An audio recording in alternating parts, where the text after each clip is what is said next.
Natagpuan ang bangkay ng isang 55 taong gulang na lalaki sa loob ng nakaparadang kotse sa Antipolo City. Nakagapos pa ito at may balot na tela ang ulo. Narito ang unang ronda ni Von Aquino.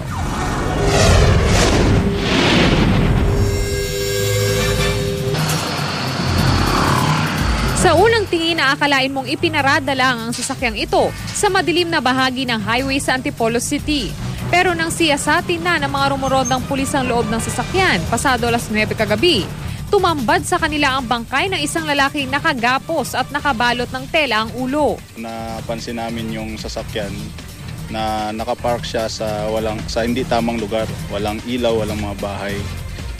Bali, inano ko yung mga kasamahan ko na ilawan natin at i-verify natin kung anong nasa loob.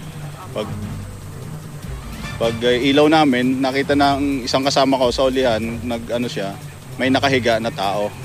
Nakilala ang biktima sa nakitang lisensya sa sasakyan. 55 taong gulang ng lalaki at taga-Cainta. Hindi muna namin siya papangalanan dahil nakatakda pang ipaalam sa kanyang pamilya ang nangyari. Bagamat may balot ng tela sa ulo, makikita ang dugong nagmula sa isang malaking sugat. Ito po may mahabang tama sa ulo na posible pong mahabang taga po. At yun po yung kanyang kinamatay. May nakuha namang rehistro ng sasakyan ng mga pulis kung saan lumalabas na magkaparehong address ng biktima at ang address ng taong nakapangalan sa rehistro.